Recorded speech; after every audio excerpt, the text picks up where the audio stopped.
Hello friends, ഇന്ന് നമുക്കൊരു 4 മണി പലഹാരത്തിൻ്റെ recipe നോക്കിയാലോ.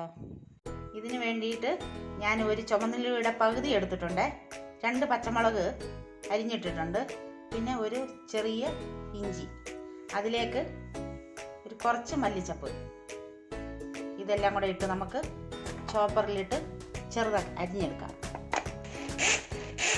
ചോപ്പറിലിട്ട് ഞാൻ ചെറുതാക്കി വെച്ചിട്ടുണ്ട് അരിഞ്ഞ്. ഇതിനു വേണ്ടി ഞാൻ 1 കപ്പ് തൈര് എടുത്ത് ഒഴിച്ചിട്ടുണ്ട് പാത്രത്തിൽ. ഇതിലേക്ക് നമുക്ക് 1 സ്പൂൺ പഞ്ചസാര ഇടാം. ഇത് നന്നായി നമുക്കൊന്ന് പഞ്ചസാര ഈ തൈരും കൂടി ഒന്ന് നല്ല അടിച്ചെടുക്കാം. ഇത് നന്നായി അടിച്ചെടുത്തിട്ടുണ്ട്. ഇതിലേക്ക് നമ്മൾ ഈ ഇഞ്ചി, ചുവന്നുള്ളി, മല്ലിച്ചപ്പും പച്ചമുളകും എല്ലാം കൂടി അരിഞ്ഞു വെച്ചത് ഇതിലേക്ക് ഇടുവാണേ. ഇതിലേക്ക് 1 കപ്പ് മൈദാപ്പൊടി ഇടുവാണേ, കുറച്ച് ഉപ്പ്. നമുക്കിതെല്ലാം കൂടി ഒന്ന് കുഴച്ചെടുക്കാം. എല്ലാം കുഴച്ചിട്ടുണ്ട്. ഇതിലേക്ക് നമുക്ക് ഇച്ചിരി സോഡാപ്പൊടി ഇടാം. മാവ് കുഴയ്ക്കുമ്പോൾ ഇതുപോലെ ലൂസായിരിക്കണേ, ഒത്തിരി ലൂസാവല്ലേ. ഇതുപോലെ മാവ് കൂടുതൽ ടൈറ്റാണെങ്കിൽ ഇച്ചിരി വെള്ളം ഒഴിച്ച് കുഴച്ചെടുക്കണേ. ഈ മാവ് ഇങ്ങനെ കുഴച്ച് കഴിഞ്ഞിട്ട് കുറച്ച് നേരം കൈയിട്ട് ഇങ്ങനെ നല്ല അടിക്കണേ, അന്നേരം അത് സോഫ്റ്റായി വരും. നമ്മുടെ മാവ് നല്ല റെഡി ആയിട്ടുണ്ട്. ഒരു 10 മിനിറ്റ് നമുക്ക് റെസ്റ്റിന് വെക്കാവേ.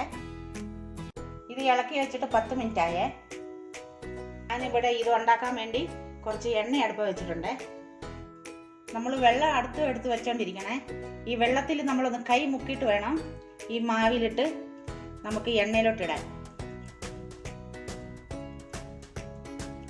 നമുക്ക് ഇതിൽ നിന്ന് കുറേശ്ശെ എടുത്ത് എണ്ണയിലിടാം.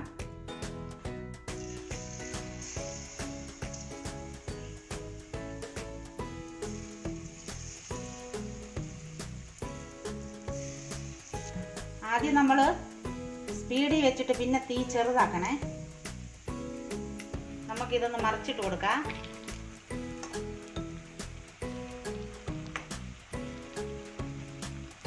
ഇത് ബ്രൗൺ ആയിട്ടുണ്ട്. ഇനി നമുക്ക് കോരിയെടുക്കാം. നിങ്ങൾക്ക് കയ്യിലെടുത്തിടാൻ ബുദ്ധിമുട്ടാണെങ്കിൽ ഇതുപോലത്തെ ഒരു ചെറിയ തവി എടുത്തിട്ട് കുറേശ്ശെ കോരി എണ്ണയിലൊഴിക്കാം.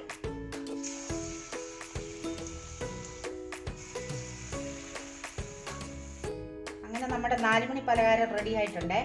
ഇത് നല്ല സ്മൂത്ത് ആയിട്ടുണ്ട്. ഞാനത് മുറിച്ച് കാണിക്കാം. ഇത് ചമ്മന്തി കൂട്ടി കഴിക്കാനും സോസ് കൂട്ടി കഴിക്കാനും ഒക്കെ നല്ല ടേസ്റ്റാണ്. പിള്ളേരൊക്കെ സ്കൂൾ വിട്ട് വരുമ്പം കൊടുക്കാനും, പെട്ടെന്ന് വിരുന്നുകാർ കയറി വരുമ്പോൾ അവർക്ക് പെട്ടെന്ന് ഉണ്ടാക്കാനും അരമണിക്കൂർ കൊണ്ട് ഉണ്ടാക്കാൻ പറ്റുന്ന ഒരു പലഹാരമാണ്. നിങ്ങൾക്ക് ഈ വീഡിയോ ഇഷ്ടമായാൽ ഞങ്ങൾക്ക് ലൈക്കും ഷെയറും സബ്സ്ക്രൈബ് ചെയ്യാനും മറക്കല്ലേ. ഇനി അടുത്ത വീഡിയോയിലൂടെ നമുക്ക് കാണാം.